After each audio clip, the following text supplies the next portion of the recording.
So what's up, guys? So today in this building, and what I want to talk about are these two, and specifically I want to talk about this one. It is a digital meter. So specifically I want to talk about a digital meter, like some of its disadvantages which people don't tell you when you go to buy them, and also this one. This is the nice one. So I used to have this one. This is the one which I bought first, and it was somewhere around 2019 or 2020, and I did import it. It was imported. It's a class 2 lesser meter, but it has some of its disadvantages despite being so good. Like, it can do a number of operations. You see, plus I can use it to calculate areas, like, and I can easily get the areas of this entire building. Like how you see how I have this one, this side also, like this side, so I can easily walk through the entire building and get the areas of the entire structure. But I know when you get the latest models made in 2025, you can connect them with your phone, like Bluetooth and stuff. So this one is a little bit old, but it works the same, and they all use the same class 2 lesser. So what are some of its disadvantages? So that's what we want to talk about today before you go and get them. So there's this one. This one I had to save some money to get it, and most of the times whenever I'm going to any site, like 100% of the time, I always have this one. This one I only carry it once in a while, to be honest. Sometimes depends with what I'm going to do, and sometimes I don't have a reason to carry it, because for me most of the times what I do is outside and not inside. So this is very good inside but not outside, so that's why I have this one. So this one is very good.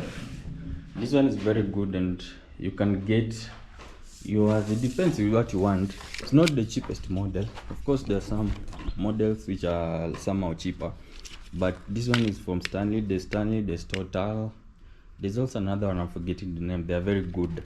And the thing is, if you see how it is labeled, it gives you more details, like up to millimeters and stuff. So like it is in centimeters, but easy to read for engineers. Like if you want 240, 2400, 2400, like 2500, you see how they have labeled. It is very easy to read for engineers, that is. But now the only problem with it is, if you go with it to any site, usually you need someone to hold it for you on the other end. Like you see, for me in this situation, if I want to read dimensions from this end, I will need to have a person who can help to hold it for me. But I was lucky that it was able to hold itself. Then I can see this is around 2658, but because it's not really on the end, I can say it's around 2600. So it is good, but you need to have someone who can help you to hold it. And I use it to whenever I'm setting out any building, because it is 8 meters or 26 feet, so it's very long. So I use it for a number of stuffs whenever I'm doing anything outside, and I forgot to carry the longer one. Sometimes if you're supposed to take, when you're going to do like site planning and stuff, you're supposed to take the entire area of like the entire dimensions of the compound. So sometimes I have to use it if I forgot to carry the biggest one, which is 50 feet. But it does a lot of things, because it's not short and it's not really long, so it does a lot of mid-range stuff for me. But again, it's very heavy, and I think I got it for, could be 2000. Was it 2000 or 1500? I think 2000. I got it in 2023, somewhere around 2023. So if we talk about this other one, so that one is good. Like I said, disadvantage is you need to have someone to help you hold it, and if you don't know how to read dimensions, again, it can be difficult to use. And now there's this one. This one's, in terms of dimensions, it can do meters, inches. You just shift, like now you see it is in meters. I can do this and shift to feet. Those ones are called decimal feet, decimal inches. Then let me see if you can zoom better on the screen. Please zoom better on the screen. Not zooming better, but yeah, those ones are called inches. The other ones were decimal inches. Then we usually have also fractional inches. These ones are called fractional, like feet and no, this is feet and inches. Then you get decimal feet, and you can also get these ones are meters, 0.00 meters, so you can use it to measure different units. And also here at the top it shows you how you place it, like here. So I'm measuring from the back, and you can easily switch between the back and the front. You can easily get areas of any room. Like if I want to measure this room, for instance, if I'm using this one, I don't need someone to help me hold it on the other side, provided I make sure that it is like it has a spirit level. So you make sure that the spirit level is at the right place, then you can easily take the dimensions. So for this case, it says that the room is 2.822, and this side I can quickly take again. It says 3.198, but I see that the guys who did plastering, they did not really make the whole straight. So yeah, I think it will give me a different dimension here and there. Anyway, so I can, like these ones you can easily write down, and if you want to determine areas again, I can just click on the area operation like this one, then I can quickly take the area of the entire room in seconds. Like it's a very nice tool. You see, it gives me the area multiplication, that is 9.032. It is a nice tool that can help you, and you can even add up areas of different, like if I want the areas of the entire building, now I can add up like areas. Like I click the addition operation, so it knows that I'm adding up areas, and now I can take, like for this, the kitchen, I can take its area. This is sometimes useful if you want to determine the number of tiles that you need. Sorry, did not take the other measurement.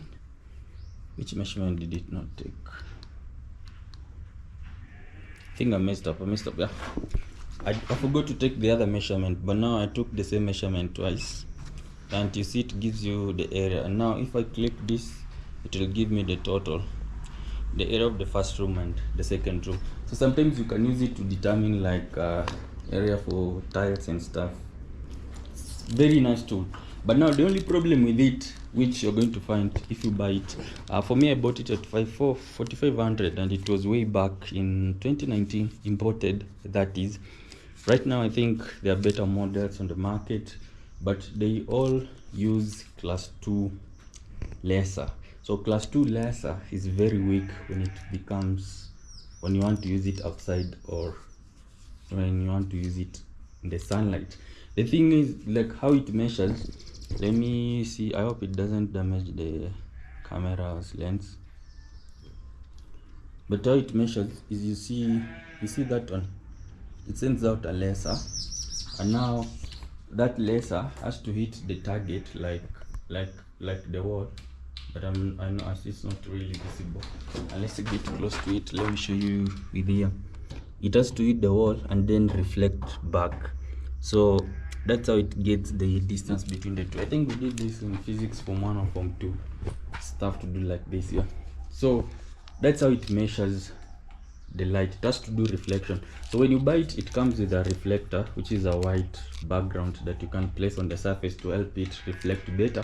But usually in the darkness, or like when I'm indoors, it can measure up to 100 meters. It's very good. I've used it to measure a lot of stuff indoors, like a hall. When you want to measure the dimensions for a hall, there's a place where we needed dimensions to determine the number of tiles, and it was pretty easy or good. Like you do it in seconds, you're done.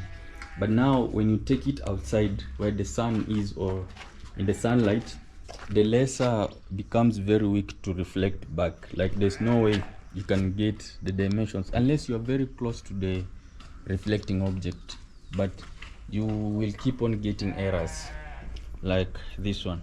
When you take it outside, you keep on getting errors, unless if you're using it outside and the outside is how can I put it, outside is at evening or very early in the morning before the sun rises, then it will give you better dimensions. But like during the day, in the midday, when the sun is hot and you want to use it, or in the morning like 8 p.m 9 p.m when the sun is out and you want to use it, man, forget about it. It's a very useless tool outside. That one I can let you know, like I know 100% it's a very useless tool. But inside the building is very good. So whenever you're going to buy it, like if you're someone who's planning to use it interior for doing jobs in the interior, especially if you work in the interior related stuff like interior design, interior whatever, then getting it will be like a very nice idea.